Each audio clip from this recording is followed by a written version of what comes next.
እስልምናዎች ተበድለዋል ትክክል ናቸው ተበድለዋል ጥፋቱ የኢትዮጵያ ኦርቶዶክስ ቤተክርስቲያን የመዋቅር አመራር እፎይንም ማትገሉትም ኡስታዙንም ማትገሉት ያልታወቁ ሰዎች የታወቁ ነዋሪዎችን የሚገሉበት ሀገር ላይ ነው ያለነው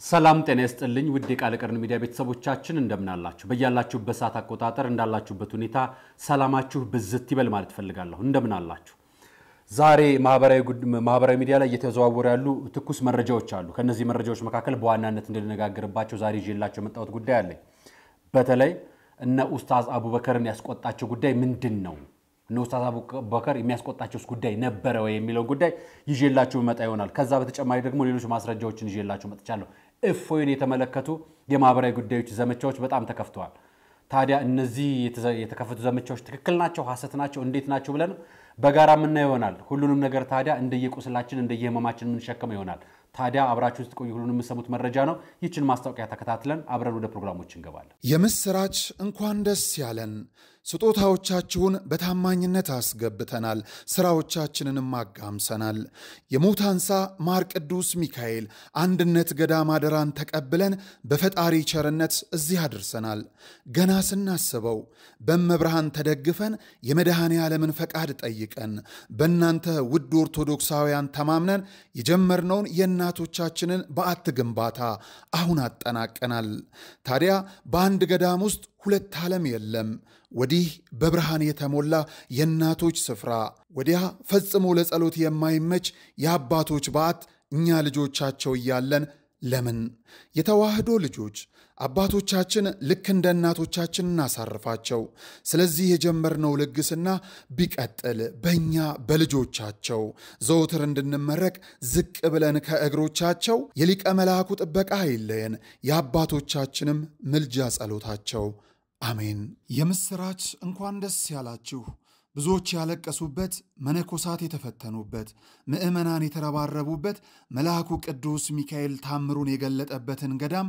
ኑ አብረን እንሳለም በድጋሜ እንኳን ደስ ያላችሁ የሙታንሳ ማር ቅዱስ ሚካኤል አንድነት ገዳም የተጠናቀቀውን የእናቶች በዓት ተመልክተን የቀረውን የአባቶች በዓት ለማስጀመር ብሎም የጌታችን የመድኃኒታችን የኢየሱስ ክርስቶስን ጾም ጸሎት አብረን በገዳሙ ሱባኤ ለመያዝ ይፍጠኑ የጉዞ መነሻ ቀን መጋቢት 25 2017 ዓ.ም መመለሻ ቀን ሚያዝያ 2 ቀን 2017 ዓ.ም የጉዞ ዋጋ ምግብ ማረፊያና ትራንስፖርትን ጨምሮ 3500 ብር አዘጋጅ የሙታንሳ ማር ቅዱስ ሚካኤል አንድነት ገዳም ለበለጠ መረጃ በ0918 07 7957 ወይም በ0938 64 44 44 አሊያም በ0995 19 6609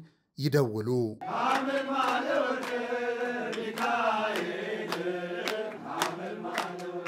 አመሰግናለሁ በቀድሚያ ሌሎች ሐሳቦችን ከመግለጽ በፊት ይሄንን ቪዲዮ ተከታትለን እንምጣ በዚህ ሰሞን በሚዲያ እየተንሸራሸረ የነብዩ ክብርን የነካ ነብዩን አይደለም የደፈረው ነብዩ ማይደፈር ስብዕናና ክብር ያላቸው ነው አላህ ከፍ ያደረጋቸው ነብይ ናቸው ሰለላሁ ዐለይሂ ወሰለም ምንም የሚሹ ሰው አይደሉም ግን ድፍረቱኛን የክርስትና እምነት ተከታይ ወገኖች ቤተ ክህነት እስልምናን ስንሰብክም ስናስተምርም ሰዎች አመነውበት እንዲመጡ እንጂ ሰዎችን አስገድደን እንድናዝ የታዘዝንበት ዲን አይደለም አድርገንም አናውቅ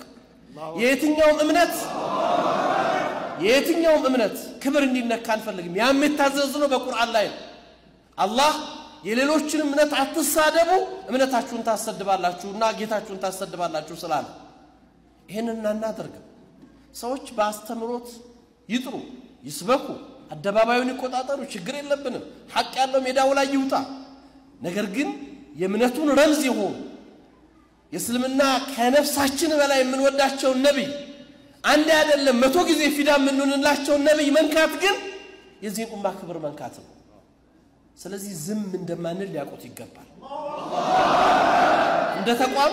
እንደ ተቋም እንቅስቃሴ ተጀምሯል እስልምና ጉዳይ ተቋሙ ክስ ይመሰርታል ይሄን ድርጊት ዛሬም ትናንትም በፈጸሙ ሰዎች ላይ የህግ አስከባሪ አካላቶች ሰዎቹ በህግ ቁጥጥር እንዲውሉ አላስፈላጊ ነገር እንዳይደረግ እንዲያደርጉ በህግ ተጠያቂ እንዲሆኑ እንጠይቃለን። ህጋዊውን ስርዓት ተከትለን እንሄዳለን። ይሄን ያነሳሁት እናንተ ወጣቶች ዲናችሁን ስተው ይሄ ነው ማንነታችሁ የሚመጣው። እናንተን የሚደፍረው በማንነታችሁ አይቶ። ስለዚህ በእናንተ ዘመን ነብዩ መነካት ሞት ነው። ይሄንን አስቡት። ለሩማት ላይ እነዛን 50 ሩማቶችን ሲያስቀምጧቸው ወስያቸው ምን ነበር? በሞት እንኳን ቦታ አትልቀቁ ነው አይደለ? በሞት በጣም ትክክል። ኡስታዝ አህመዲን እየተናገሩ ያሉት ምንድነው? እስልምናዎች ተበድለዋል። ትክክል ናቸው፣ ተበድለዋል። የተበደሉት እንደዚህ ነው። የተበደሉት በጋራ መቆማቸው ነው። የተበደሉት የነሱ ሃይማኖት ሳይሆን ሌላው ሃይማኖት መነካቱ ነው። አላህ መነካቱ ነው። የተበደሉት እነሱ በሌሎች እምነቶች በተለይ በኢትዮጵያ ኦርቶዶክስ ተዋሕዶ ቤተክርስቲያን ቤተ ክህነት በኩል እና በክርስቲያኖች በኩል እስልምናው መነካቱ ነው። ትክክል ናቸው።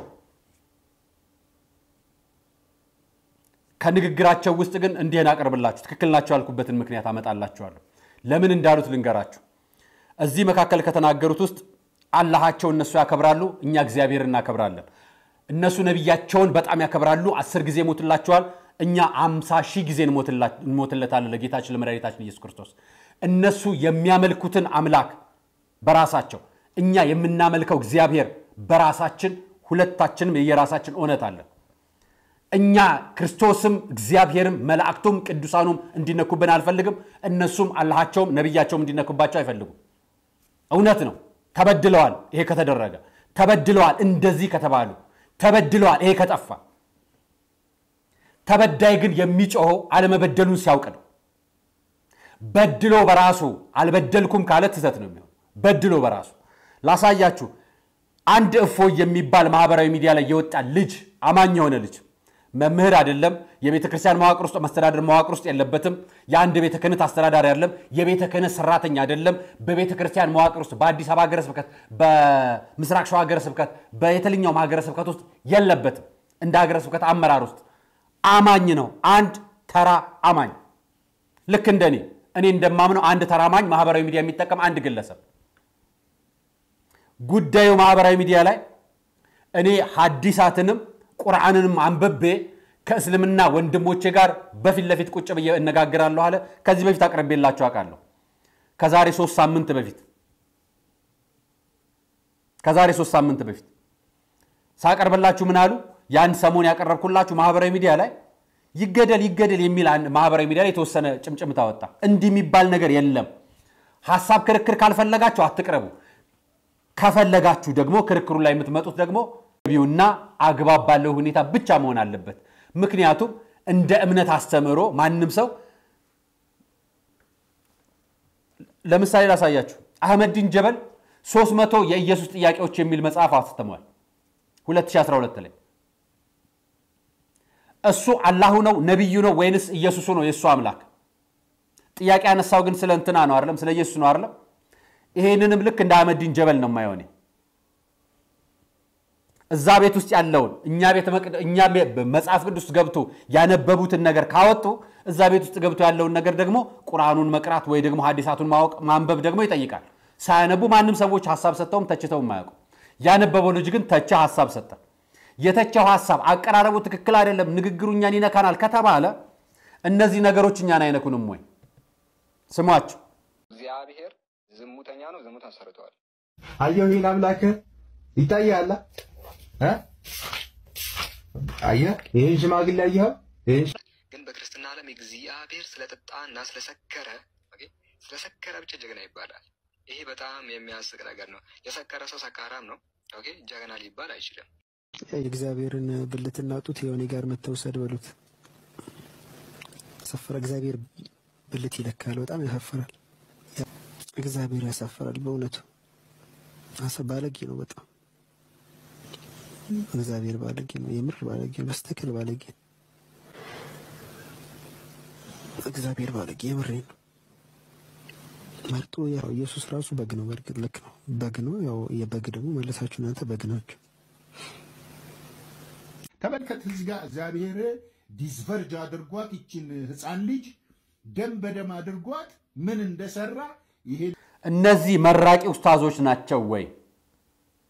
እነዚህ እግዚአብሔርን እየመረቁት ነው ወይ? እነዚህ እግዚአብሔርን ያከበሩላቸው ነው? ኦርቶዶክስ ወይ ደግሞ ክርስቲያን ለሆኑ ሰዎች እግዚአብሔርን የሚናገሩበትን ቋንቋ አልደግመው ለወጡ ስብሐት እግዚአብሔር ለክብሩ አይደለም እኛ የምንቆመው ለእምነታችን ነው የምንቆመው። ለእምነታችን እንቆማለን። ማንም ሰው በዚህ ጉዳይ ላይ ወደ ኋላ የሚል ሰው የለም። ስለ እምነቱ መሞት እንደሚያጸድቀው ያውቃል። በመግደል ግን እንደሚጸድቅ አያምንም። ሰው ስለገደል የሚጸድቅ ሰው የለም። ስለ እምነቱ ሲሞት ግን ይጸድቃል። ስለ እምነቱ መሞት ማለት መገደል ማለት ግን አይደለም። ይህ ለሁላችንም እንዲገባን ነው። እናንተ ጋር አላህን ተናገረ ያላችሁት ቋንቋ አለ። ያንን ከቁርአን ውጪ የተናገረው ከሆነ ትክክል አይደለም። ከሆነ አይደለም ካላችሁት በግ ታቀርባላችሁ። ለኛም ሰዎቻችሁን በግ አቀርቡልን። እኛ ስታቀርቡ ፍርድ ቤት ስላልተሄደ ከመሰላችሁ ያውላችሁ እነዚህ ሰዎች አሉ ከነ ቪዲዮ ከነ ማስረጃዎቻቸው። ስሙት ይሄንንም ክርስቲያኖች እንግዲህ የኢየሱስ ክርስቶስን እብደትና ውሸት የጳውሎስን ቅዠት ለማስቀጠል እየተሯሯጡ ይገኛሉ ማለት ነው። ኢየሱስ ክርስቶስ እብድ እንደነበረ መጽሐፍ ቅዱስ በዮሐንስ ወንጌል ምዕራፍ 11 ላይ ይሄንን ተነጋገሩ ማለት አልደግመውም። ስለዚህ ጉዳይ አላብራራላችሁ።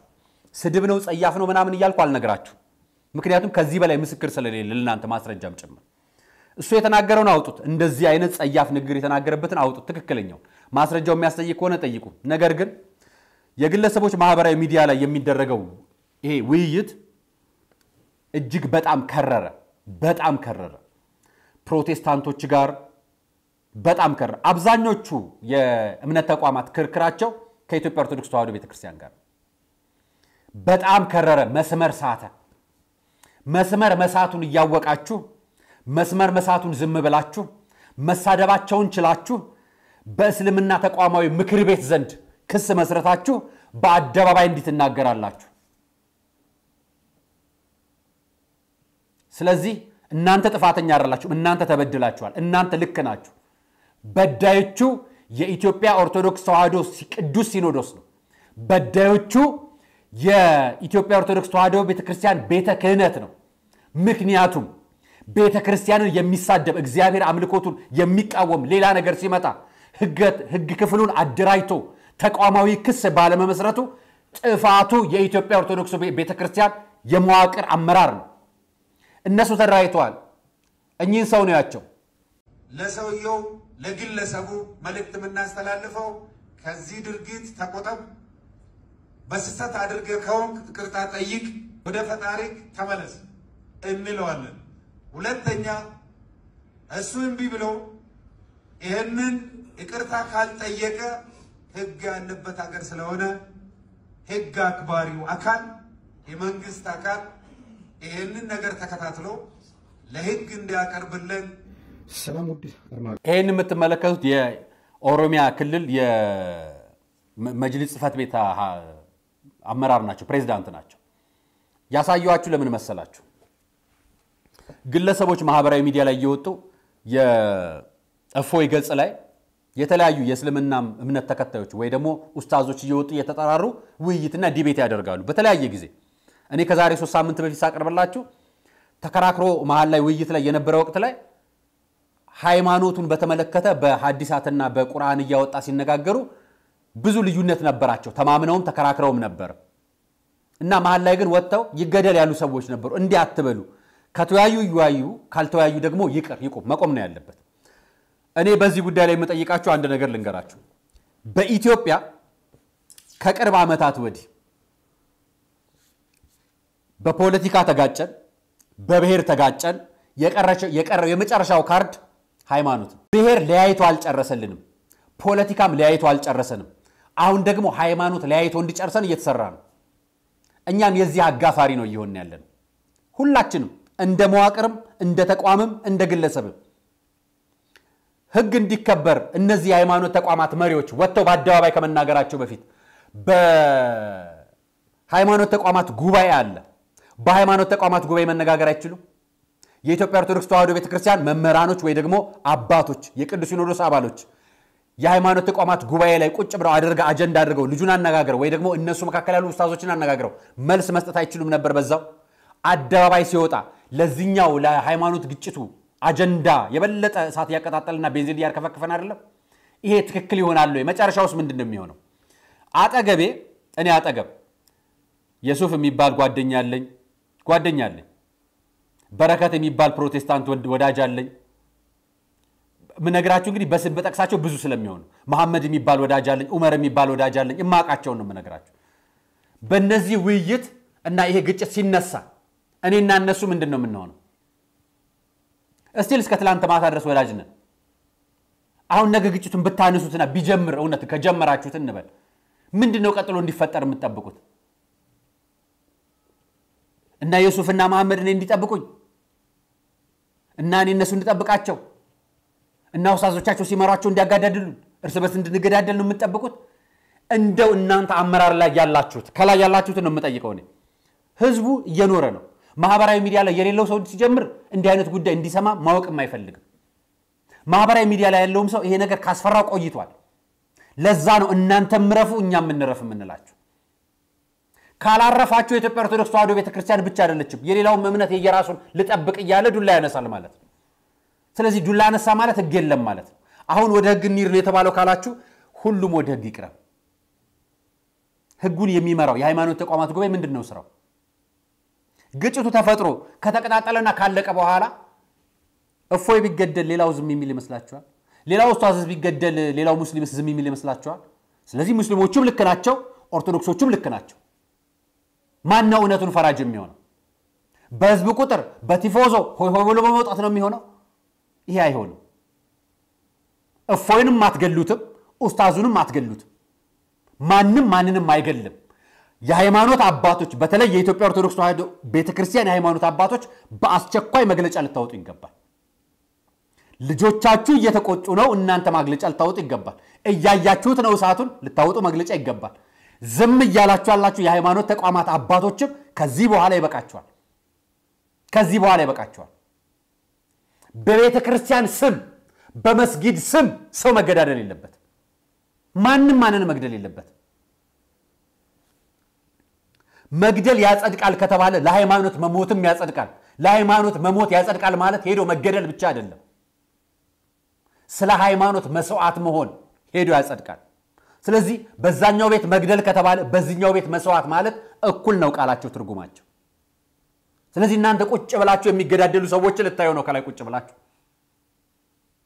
ይሄ ጥፋት ነው ይሄ በቀል ነው ይሄ ሁሉም ህዝብ ቁስል አለበት ኑሮ አቁስሎታል የሃይማኖት አቁስል እስቲ ላሳያችሁኝና አባት ተመልከቷቸው እጅግ በጣም ያሳዝናል በትግራይ ክልል በቤተ ክርስቲያን ውስጥ በተፈጸመ ጥቃትም 5 ሰዎች መገደላቸው ተሰምቷል የትግራይ ክልል ኮሙኒኬሽን ቢሮ እንደገለጸው ከሆነ እኚህ የምታያቸው አባት ማን እንደሚባሉ ልንገራችሁ ሁላችሁም ታቃጁቻላችሁ በራያ አላማጣ ኪዳነ ምህረት ማንነታቸው ያልታወቁ ታጣቂ ሰዎች በመምህርነት የሚያገለግሉትን መሪጌታ ገብረመድን ትኩየን የተባሉ አይነ ስውር ካህንና 4 ልጆቻቸውን ገለዋቸዋል ያልታወቁ ሰዎች የታወቁ ነዋሪዎችን የሚገሉበት ሀገር ላይ ነው ያለነው ይሄን ያሳዩዋችሁ ያለ ምክንያት አይደለም ስንት ያልታወቁ ሰዎች የታወቁ ካህናትን ገደሏቸው ስንት ያልታወቁ ታጣቂዎች ስንት የታወቁ መምህራን ወንጌልን ቤተ መቅደስ ውስጥ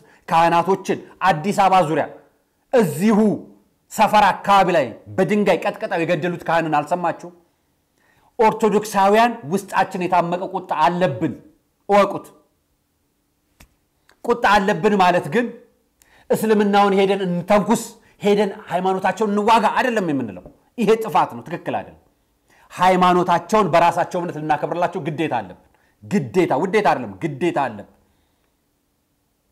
እነሱም ታዲያ የኛን ሃይማኖት ስርዓት የማክበር ግዴታ አለባቸው ውዴታ አይደለም ግዴታ ያንተን ግዴታ ሳትወጣ የኔ ግዴታ ይወጣልኝ ብሎ ግን ዛቻ መናገር ሌላውን ለጦርነት መጋበዝ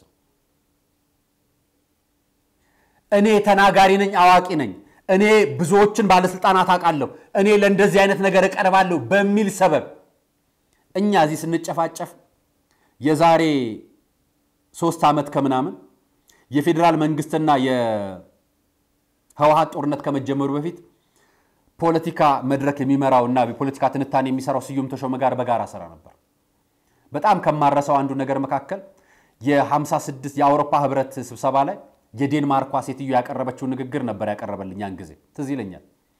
እነዚህ ሀገሮች በምስራቅ አፍሪካ ላይ ከፍተኛ ግጭት ይነሳል ከምንፈራቸው ነገሮች መካከል ብለው ካቀረቡት 1 2 3 ብዬ ልንገራችሁ። አንደኛው ነገር በፌደራል መንግስቱና በህወሓት መካከል ጦርነት ሊቀሰቀስ ይችላል ብለው ይፈራሉ። በወቅቱ ገና ጦርነቱ አልጀመረም። ያኔ ስናቀርብ የነበረው ትንታኔ ላይ የነሱን ሰነድ አቅርቦ ሲያቀርብ የነበረው ትንታኔ። ሁለተኛው ስጋት ከጦርነቱ ከተቀሰቀሰ በአፋርና በሶማሌ በኩል ግጭት ይነሳል። ይሄም አደገኛ ነው። በአፋርና በግጭት መነሳቱ ብቻ አይደለም፣ ኦሮሚያ ውስጥም የማያቋርጥ ግጭት ይነሳል። ከዛ በተጨማሪ ደግሞ ይሄ ነገር እየተቀጣጠለ ከሄደ አማራ ክልል የማያቋርጥ ግጭት ይነሳል።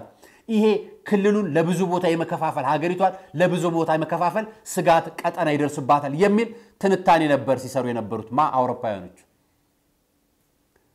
በትግራይና በፌደራል መንግስቱ የነበረው ጦርነት ክልሎቹን ለመበተንና ሀገሪቷን ለማፍረስ አላደረሰም ጫፍ ድረስ። በሶማሌና በአፋር መኩል ግጭት ተፈጠረ። ሲዳማም ብለው ነበር ተፈጠረ። በኦሮሚያ ክልል ብለው ነበር ተፈጠረ። እነዚህ ሁሉ በብሔርና በጎሳ ስም የተሰየሙ ናቸው። የመጨረሻው ካርድ እስኪመጣ ድረስ ደግሞ አማራ ክልል ተፈጠረ። የመጨረሻ የምንፈራው በሃይማኖት በኩል ጦርነት ይነሳል የሚለው የመጨረሻው ካርዳቸው ነበር። አሁን የመጨረሻ ካርዳቸው መዘው ኢትዮጵያን ከኋላ ለማፍረስ እየጣሩ። ከዚህ ሁሉ አጀንዳ ጀርባ ያለችው ኢትዮጵያን በሃይማኖትም በምንም በብሔርም ገነጣጥለው 7 እና 8 ቦታ የማረግ ነው። ለማስታወስ ከተመቻችሁ ያኔ ፖለቲካ ከተከታተላችሁ የአፋር የኢትዮጵያው አፋር፣ የሶማሌው አፋር፣ የጅቡቲው አፋር፣ የኢትዮጵያው አፋር፣ የኤርትራው አፋርና የጅቡቲው አፋር አንድ ሀገር፣ የሶማሌው የኢትዮጵያ ሶማሌ፣ የጅቡቲ ሶማሌና የሶማሌላንድ ሶማሌ አንድ ሀገር፣ ኦሮሚያ አንድ ሀገር፣ አማራ ክልል አንድ ሀገር፣ ትግራይ አንድ ሀገር፣ ትግራይና ኤርትራን አንድ ሀገር። በዚህ ከደቡብ ሱዳን የሚወስዳቸው ሀገራት መካከል ደግሞ እነ ቤኒሻንጉልና አሶሳን አካባቢ ወደ ደቡብ ሱዳንና ወደ ላይ አድርገው ወደ አንድ ሀገር ሊወስዷት ኬንያም የሚደርሳት ድርሻ አለ።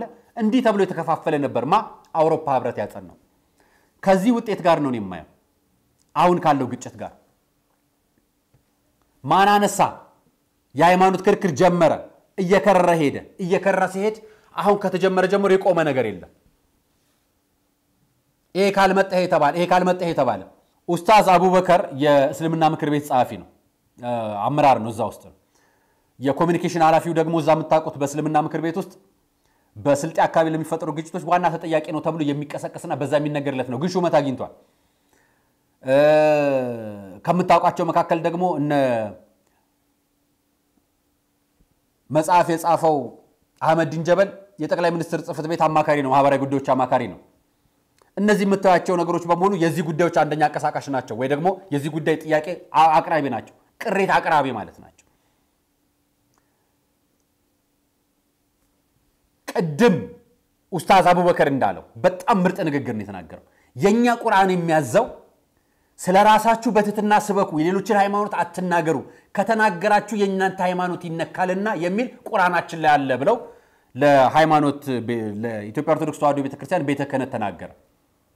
የኢትዮጵያ ኦርቶዶክስ ተዋሕዶ ቤተክርስቲያን የመጽሐፍ ቅዱስ አስተምሯችንም እንኳን አይደለም ሃይማኖት ብለው ያዙት ቀርቶ ጣዖት ብለው የሚያመልኩት ሃይማኖት ካላቸው አትዛለፉ፣ አትሳደቡ፣ በትህትና አስተምሯቸው የሚል ነው የኦርቶዶክስ አስተምሮ ያለው። ከዛ ውጭ የተሄደ ነገር ካለ በስርዓትና በግ ይጠየቃል ማንኛውም ነገር። በተረፈ እንገለዋለን፣ እንገላታለን፣ እንገለዋለን ሼኩንም፣ እንገለዋለን እፎይንም፣ እንገለዋለን ቄሱንም፣ እንገለዋለን ሼኩንም አይባልም። ያ ያስኬድም። ስለዚህ ሁላችንም ያለንበት ሁኔታ ከፖለቲካውም አንፃር ያኔ መጀመሪያ ከተጀመረው ህወሓት ጦርነት ከመጀመሪያው በፊት ከተጀመረው ፖለቲካ አንፃር አሁን ካለንበት ውጥንቅጥ አንፃር አባቶች ወጣችሁ ጉዳዩን መፍትሄ ብታበጁለት። ምክንያቱም መፍትሄ ያለው የእስልምና ምክር ቤት አባቶችም የኦርቶዶክስ ተዋሕዶ ቤተክርስቲያን አባቶችም እናንተ እጅ ዘንድ ነው ያለው። ስለዚህ እዚህ ታች ያሉ መመኖቻችሁ እናንተን ይሰማችኋል፣ ሁላችንም እንሰማችኋለን። ስንሰማችሁ እናንተ የሰከነ አድርጋችሁ በሁለቱንም በሚያስተካክል መልኩ እነዚህ ማህበራዊ ሚዲያ ላይ የወጡትን ግለቶች በሚያስተካክል መልኩ አድርጓቸው። አለበለዚያ ነገ ከጠፋ በኋላ እሳቱን ማቀጣጠል ማብረር ካቃታችሁ በኋላ ይሆናል የምትመጡት። ጋታልኝ ለዛ ነው ይሄን ፕሮግራም የሰራውላችሁ። አርአያ መካሻ ነኝ። ሁላችሁም በያላችሁ በተለይ እስልምናም ላላችሁ ወንድሞቼም ክርስትና ውስጥም ላላችሁ ወንድሞቼም አሁን ሰከንድ የምንልበት ወቅት መሆን መቻል አለበት በሀገራችን ጀርባ የተወረወረው ጅራፍ በሃይማኖት ተቋማችን ውስጥ ገብቶ እኛን ያባላን መሆኑ ነው እየታየኛለሁ ስለዚህ ይሄን ነገር የማይተጠበቅብናል እኔ እንደ እምነት የራሴን ነገር አጣጣብቃለሁ አከብራለሁ አስከብራለሁም የራሴን እናንተም የራሳችሁን ጠብቁ አክብሩ አስከብሩም ጭምር ስለዚህ በዛ መንገድ ሰከን ማለት ይተጠበቅብናል በያምናለሁ አባቶች የእናንተን መግለጫ ዛሬ እስከ ማታ ድረስ መስማት ፈልጋለሁ በተቻላቀ ሰናይቅ የምስራች እንኳን ደስ ያለን ስጦታዎቻችሁን በታማኝነት አስገብተናል ስራዎቻችንንም አጋምሰናል የሙታንሳ ማር ቅዱስ ሚካኤል አንድነት ገዳም አደራን ተቀብለን በፈጣሪ ቸርነት እዚህ አድርሰናል ገና ስናስበው በመብርሃን ተደግፈን የመድኃኔ ዓለምን ፈቃድ ጠይቀን በእናንተ ውድ ኦርቶዶክሳውያን ተማምነን የጀመርነውን የእናቶቻችንን በዓት ግንባታ አሁን አጠናቀናል ታዲያ በአንድ ገዳም ውስጥ ሁለት ዓለም የለም ወዲህ በብርሃን የተሞላ የእናቶች ስፍራ ወዲያ ፈጽሞ ለጸሎት የማይመች የአባቶች በዓት እኛ ልጆቻቸው እያለን ለምን የተዋህዶ ልጆች አባቶቻችን ልክ እንደ እናቶቻችን እናሳርፋቸው ስለዚህ የጀመርነው ልግስና ቢቀጥል በእኛ በልጆቻቸው ዘውትር እንድንመረቅ ዝቅ ብለን ከእግሮቻቸው የሊቀ መልአኩ ጥበቃ አይለየን የአባቶቻችንም ምልጃ ጸሎታቸው አሜን የምስራች እንኳን ደስ ያላችሁ ብዙዎች ያለቀሱበት መነኮሳት የተፈተኑበት ምእመናን የተረባረቡበት መልአኩ ቅዱስ ሚካኤል ታምሩን የገለጠበትን ገዳም ኑ አብረን እንሳለም በድጋሜ እንኳን ደስ ያላችሁ የሙታንሳ ማር ቅዱስ ሚካኤል አንድነት ገዳም የተጠናቀቀውን የእናቶች በዓት ተመልክተን የቀረውን የአባቶች በዓት ለማስጀመር ብሎም የጌታችን የመድኃኒታችን የኢየሱስ ክርስቶስን ጾም ጸሎት አብረን በገዳሙ ሱባኤ ለመያዝ ይፍጠኑ የጉዞ መነሻ ቀን መጋቢት 25 2017 ዓ.ም መመለሻ ቀን ሚያዝያ 2 ቀን 2017 ዓ.ም የጉዞ ዋጋ ምግብ ማረፊያና ትራንስፖርትን ጨምሮ 3500 ብር አዘጋጅ የሙታንሳ ማር ቅዱስ ሚካኤል አንድነት ገዳም ለበለጠ መረጃ በ0918 07 7957 ወይም በ0938 64 44 44 አሊያም በ0995 19 6609 ይደውሉ